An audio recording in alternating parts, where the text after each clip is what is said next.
എല്ലാവർക്കും നമസ്കാരം. ഞാൻ സരിതാ മഹേശ്വരൻ. ഇന്ന് ശ്രീമദ് വാൽമീകി രാമായണത്തിൻ്റെ ബാലകാണ്ഡത്തിലെ 54-ാമത്തെ സർഗം നമ്മൾ ആരംഭിക്കുകയാണ്. കഥ പറഞ്ഞു വരണത് ശതാനന്ദനാണ്. വിശ്വാമിത്രൻ എങ്ങനെ മഹർഷിയായി എന്നുള്ള കഥയാണ് പറയാൻ പോണത്.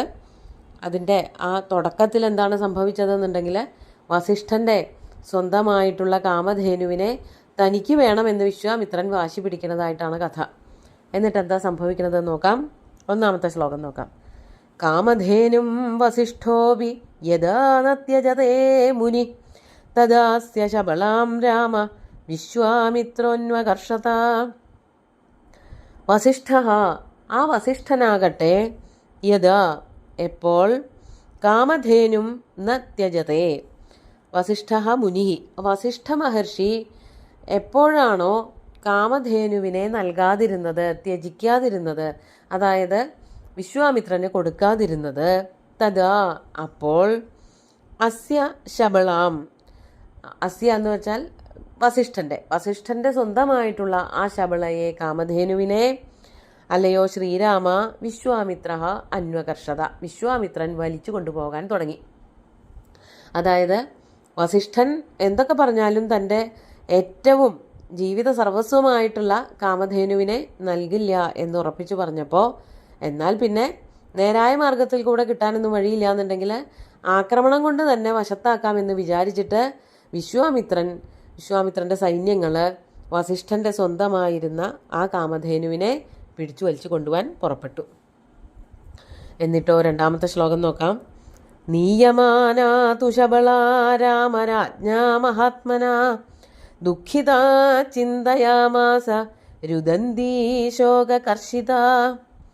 നീയമാനാതു ശബള രാമ, അല്ലയോ ശ്രീരാമ, രാജ്ഞ മഹാത്മന രാജ്ഞ വിശ്വാമിത്രേണ, മഹാത്മാവായിട്ടുള്ള രാജാവ് വിശ്വാമിത്രനാൽ, നീയമാന ശബളാതു, നയിക്കപ്പെടുന്നവളായ, വലിച്ചിഴച്ചു കൊണ്ടുപോകപ്പെടുന്നവളായ ശബള, ആ കാമധേനുവാകട്ടെ, രുദന്തി ശോകകർഷിത ദുഃഖിത ചിന്തയാമാസ, വളരെയധികം സങ്കടപ്പെട്ടു. അതുപോലെ തന്നെ രുദന്തി, ഉറക്കെ കരയാൻ തുടങ്ങി. പശു ഉറക്കെ കരയാൻ തുടങ്ങി. അവൾ ഇങ്ങനെയൊക്കെ ശോകകർഷിത, ക്ഷീണിച്ച് വല്ലാതെ അവശയായി തീർന്ന ആ പശു, അവളൊരു ദിവ്യ ധേനുവാണല്ലോ. അപ്പോൾ മനുഷ്യരൊക്കെ ചിന്തിക്കുന്നത് പോലെ തന്നെ ചിന്തിക്കും. ആ ദിവ്യധേനുവായിട്ടുള്ള കാമധേനു ഇപ്രകാരം ചിന്തയാമാസ, ആലോചിച്ചു. എന്താ ചിന്തിച്ചത്? അതാണ് 3-ാമത്തെ ശ്ലോകത്തിൽ പറയണത്. പരിത്യക്ത വസിഷ്ഠേന കിമഹം സുമഹാത്മന യാഹം രാജഭൃത്യൈർദീന ഹ്രിയേയഭൃശ ദുഃഖിത. സുമഹാത്മന വസിഷ്ഠേന അഹം പരിത്യക്ത കിം. പാപം, ആ കാമധേനുവിൻ്റെ മനസ്സിൽ വലിയൊരു പേടി അല്ലെങ്കിൽ വലിയൊരു ചോദ്യം അവശേഷിക്കുകയാണ്. മഹാത്മാവായിട്ടുള്ള വസിഷ്ഠൻ എന്നെ ഉപേക്ഷിച്ചു അത്ര വേഗം. അതായത് വിശ്വാമിത്രന്റെ സൈന്യം വന്ന് വലിച്ചഴച്ചു കൊണ്ടുപോകുന്ന സമയത്ത് എന്തുകൊണ്ടാണ് വസിഷ്ഠനൊന്ന് തടയാഞ്ഞത്?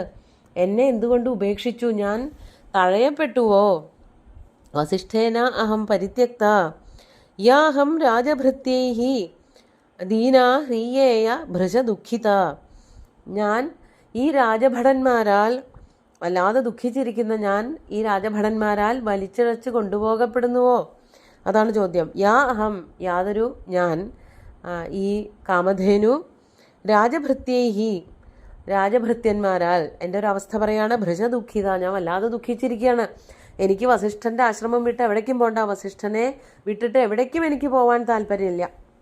അങ്ങനെയുള്ള എന്നെ ഈ രാജഭൃത്യന്മാരൊക്കെ കൂടിയിട്ട് വലിച്ചഴിച്ച് എവിടേക്കാണ് കൊണ്ടുപോകണത്? ഞാൻ വല്ലാതെ ദീനയാണ്, എന്നിട്ടും എന്നെ കൊണ്ടുപോകുന്നുവോ എന്ന് ആശ്ചര്യത്തോടെയും സങ്കടത്തോടെയും ഈ കാമധേനു ചിന്തിക്കുകയാണ്. കിം മയാ അപകൃതം തസ്യ മഹർഷേർഭാവിതാത്മന യന്മാമനാഗസം ദൃഷ്ട്വാ ഭക്താം ത്യജതി ധാർമ്മിക. കിം മയാ തസ്യ അപകൃതം, ഞാൻ അദ്ദേഹത്തിന് എന്തൊരു തെറ്റാ ചെയ്തത്? ഞാൻ എന്ത് അപകാരമാണ് ചെയ്തത്? ഞാൻ അദ്ദേഹത്തെ, അതായത് വസിഷ്ഠ മുനിക്ക് എന്താ ഒരു ദോഷം ചെയ്തത്? അദ്ദേഹം എന്താണ് എന്നോട് ഇത്ര കോപിഷ്ഠനായിട്ടിരിക്കുന്നത്? എന്നെ വിശ്വാമിത്രന്റെ സൈന്യം വലിച്ചിഴച്ച് കൊണ്ടുപോകുന്നത് കണ്ടിട്ടും എന്തുകൊണ്ടാണ് വസിഷ്ഠൻ അതിലിടപെടാത്തത്? തസ്യ മഹർഷേഹേ ഭാവിതാത്മനഃ കിം മയാ അപകൃതം. ആ ഭാവിതാത്മാവായിട്ടുള്ള എല്ലാവരോടും വളരെ പരിഗണനയോടുകൂടി മാത്രം പെരുമാറുന്ന ആ വസിഷ്ഠ മഹർഷിക്ക് എന്തൊരു തെറ്റാണ് ഞാൻ ചെയ്തത്, ഞാൻ എന്തൊരു അപരാധമാണ് ചെയ്തത്, എന്തുകൊണ്ടാണ് എന്നോട് ഒട്ടും സ്നേഹമില്ലാതിരിക്കുന്നത് എന്നർത്ഥം. മാം അനാഗസം ദൃഷ്ടുവ, ഞാൻ അദ്ദേഹത്തിന് ആ മാമുനിക്ക് യാതൊരു തെറ്റും ചെയ്തിട്ടില്ല. ആഗസം എന്ന് പറഞ്ഞാൽ തെറ്റാണ്, അനാഗസം എന്ന് പറഞ്ഞാൽ ഒരു തെറ്റും ചെയ്തിട്ടില്ല. അങ്ങനെ തെറ്റുകളൊന്നും ചെയ്യാതെ വളരെ മഹർഷിയെ ഭക്തിയോടെ മാത്രം കണ്ടിരുന്നവളായ മാം ദൃഷ്ട്വാ ധാർമ്മിക കിം ത്യജതി, അങ്ങനെയുള്ള എന്നെ കണ്ടിട്ടും ധാർമ്മികനായിട്ടുള്ള വസിഷ്ഠ മഹർഷി എന്തുകൊണ്ടാണ് എന്നെ ത്യജിക്കുന്നത്? ഇങ്ങനെയൊക്കെയുള്ള കുറേ ചോദ്യങ്ങൾ കാമധേനുവിൻ്റെ മനസ്സിൽ വരികയാണ്. ഞാൻ ഒരു തെറ്റും ചെയ്തിട്ടില്ലല്ലോ, പിന്നെ എന്തുകൊണ്ടാണ് എന്നെ മഹർഷി വര്യൻ ത്യജിച്ചത് എന്ന് ആലോചിക്കുകയാണ് കാമധേനു. എല്ലാ കാലത്തും ഞാൻ വസിഷ്ഠ മഹർഷിയുടെ ഇംഗിതങ്ങൾ ഇഷ്ടങ്ങൾ സാധിപ്പിച്ചു കൊടുത്തിട്ടേ ഉള്ളൂ. എന്നിട്ടും എനിക്കിഷ്ടമല്ലാത്തൊരു പ്രവൃത്തി വന്നപ്പോൾ എന്നെ എന്തുകൊണ്ട് സംരക്ഷിച്ചില്ല എന്ന് കാമധേനുവിൻ്റെ മനസ്സിൽ തോന്നുകയാണ്. 5-ാമത്തെ ശ്ലോകം നോക്കാം. ഇതി സഞ്ചിന്തയിത്വാ തു നിശ്വസ്യ ച പുനഃ പുനഃ ജഗാമവേഗേന തദാ വസിഷ്ഠം പരമൗജസം. അങ്ങനെ പലതും ആലോചിച്ചുകൊണ്ടിരിക്കുകയായിരുന്നു ശബള. ഇതി സഞ്ചിന്തയിത്വ, ഇങ്ങനെ പലതും ആലോചിച്ചു കൊണ്ടിരിക്കുന്നതിൻ്റെ ഇടയ്ക്ക് പുനഃ പുനഃ നിശ്വസ്യ, പെട്ടെന്ന് ആ ചിന്തകളൊക്കെ വർദ്ധിച്ചപ്പോഴേക്കും കഠിനമായിട്ട് ശ്വാസവേഗങ്ങൾ എടുക്കാൻ തുടങ്ങി. പശുക്കൾ അതുപോലെ കുതിരകളൊക്കെ കഠിനമായിട്ട് ശ്വാസം എടുക്കുക അല്ലെങ്കിൽ ശ്വാസം വലിക്കുക, ശ്വാസവേഗം അവർ നടത്തുന്നുണ്ടെന്ന് കണ്ടാൽ ഉടനെ തന്നെ അവർ അവിടെ നിന്ന് രക്ഷപ്പെടാനോ ഓടി അകലാനോ ഒക്കെയുള്ള ശ്രമമാണ്, ആക്രമിക്കാനുള്ളൊരു ശ്രമമാണ്.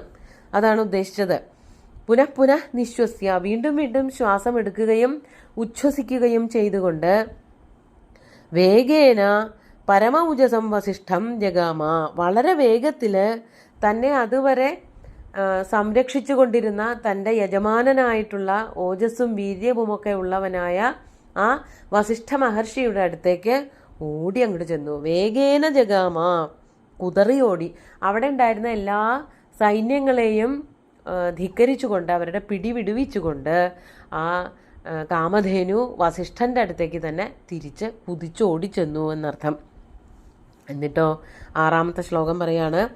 നിർധൂയതാംസ്തദാ ഭൃത്യാൻ ശതശ ശത്രുസൂദന ജഗാമ അനിലവേഗേന പാദമൂലം മഹാത്മന താൻ ഭൃത്യാൻ ശതശഃ നിർധൂയ. ശതശഃ ഭൃത്യാൻ നിർധൂയ.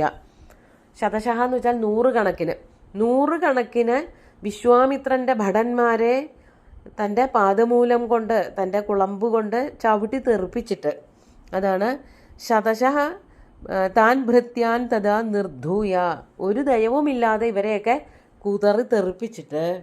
അല്ലയോ ശത്രുസൂദന, ശത്രുക്കളെ ജയിക്കുന്നവനായ അല്ലയോ ശ്രീരാമ, ആ ശബള എന്ത് ചെയ്തു? അനിലവേഗേന മഹാത്മനഃപാദമൂലം ജഗാമ.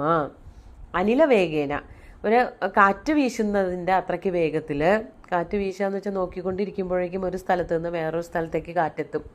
അത്ര വേഗത്തിൽ ആ പശു മഹാത്മാവായിട്ടുള്ള വസിഷ്ഠൻ്റെ പാദമൂലത്തിൽ എത്തിച്ചേർന്നു. ഓടി തൻ്റെ യജമാനൻ്റെ സമീപത്തേക്ക് എത്തിയെന്നർത്ഥം. എന്നിട്ട് 7-ാമത്തെ ശ്ലോകം കൂടി നോക്കാം. ശബളാസാരുദന്തീ ച ക്രോശന്തീ ചേദമബ്രവീദ് വസിഷ്ഠസ്യാഗ്രതസ്ഥിത്വാ രുദന്തീ മേഘനിസ്വന. വെറുതെ അങ്ങോട്ട് ഓടി വരുമെന്നല്ലായിരുന്നു, ശബള ഉറക്കെ കരഞ്ഞുകൊണ്ടാണ് വരണത്. അതാണ് രുദന്തി ക്രോശന്തി ശബള. ഉറക്കെ കരയുകയും, അതായത് കണ്ണീർ വാർത്ത് കരയുകയും ഒച്ചയിട്ട് കരയുകയും ചെയ്തുകൊണ്ടിരുന്ന ആ ശബള കാമധേനു ഇതം അബ്രവീത്, ഇപ്രകാരം പറഞ്ഞു. എവിടെ ചെന്നിട്ട്? വസിഷ്ഠസ്യ അഗ്രതസ്ഥിത്വ മേഘനിസ്വന രുദന്തി സാ ഇതം അബ്രവീത്. വസിഷ്ഠ മഹർഷിയുടെ മുമ്പിൽ ചെന്ന് നിന്നുകൊണ്ട് ഭയങ്കര ഒച്ചയിൽ, മേഘനിസ്വന, ഇടിവെട്ടുന്ന വിധത്തിൽ, അത്രയും ഘനഗംഭീരമായ ശബ്ദത്തോടു കൂടിയിട്ട് ആ ദിവ്യ ഗോവായിട്ടുള്ള കാമധേനു വസിഷ്ഠനോടായിട്ട് ഇപ്രകാരം അബ്രവീത് പറഞ്ഞു. എന്തിനാണ് എന്നെ വിട്ടുകൊടുത്തത് എന്നൊക്കെയുള്ള ചോദ്യങ്ങളായിരിക്കും. പെട്ടെന്ന് തന്നെ വിശ്വാമിത്രൻ്റെ ഭടന്മാരെയൊക്കെ ചവിട്ടി തെറിപ്പിച്ചുകൊണ്ട് പിന്നാക്കം ഓടി വന്നിട്ട് വസിഷ്ഠൻ്റെ അടുത്ത് വന്നിന്ന് വസിഷ്ഠനോട് പറയാണ്. എന്താ പറയണത് എന്നുള്ളത് നമുക്ക് അടുത്ത ദിവസം നോക്കാം. ഇന്നത്തെ ശ്ലോകങ്ങൾ ഒന്നുകൂടി ചൊല്ലാം. കാമധേനും വസിഷ്ഠോപി യദാ നത്യജതേ മുനി തദാസ്യ ശബളാം രാമ വിശ്വാമിത്രോന്വകർഷത നീയമാനാതു ശബളാ രാമരാജ്ഞാ മഹാത്മനാ ദുഃഖിതാ ചിന്തയാമാസ രുദന്തീ ശോകകർഷിതാ പരിത്യക്താ വസിഷ്ഠേന കിമഹം സുമഹാത്മനാ യാഹം രാജഭൃത്യൈർദീനാ ഹ്രിയേയഭൃശ ദുഃഖിതാ കിം മയാപകൃതം തസ്യ മഹർഷേർഭാവിതാത്മനഃ യന്മാമനാഗസം ദൃഷ്ട്വാ ഭക്താം ത്യജതി ധാർമ്മിക ഇതി സഞ്ചിന്തയിത്വാ തു നിശ്വസ്യ ച പുനഃ പുനഃ ജഗാമ വേഗേന തദാ വസിഷ്ഠം പരമൗജസം നിർധൂയതാംസ്തദാ ഭൃത്യാൻ ശതശഃ ശത്രുസൂദന ജഗാമാനിലവേഗേന പാദമൂലം മഹാത്മനഃ ശബളാസാരുദന്തീ ച ക്രോശന്തീ ചേദമബ്രവീത് വസിഷ്ഠസ്യാഗ്രതസ്ഥിത്വാ രുദന്തീ മേഘനിസ്വനാ. എന്തൊക്കെയാണ് ആ ശബള വസിഷ്ഠനോട് പറയണത് എന്നുള്ളത് അടുത്ത ദിവസം നോക്കാം. സുന്ദരമായിട്ടുള്ള ശ്ലോകങ്ങൾ ഭഗവാൻ ശ്രീരാമചന്ദ്രൻ്റെ കാൽക്കൽ അർപ്പിച്ചുകൊണ്ട് ഗുരുവായൂരപ്പനെ സാഷ്ടാംഗം നമസ്കരിച്ചുകൊണ്ട് എല്ലാവർക്കും ശുഭദിനം നേർന്നു നിർത്തട്ടെ. നന്ദി.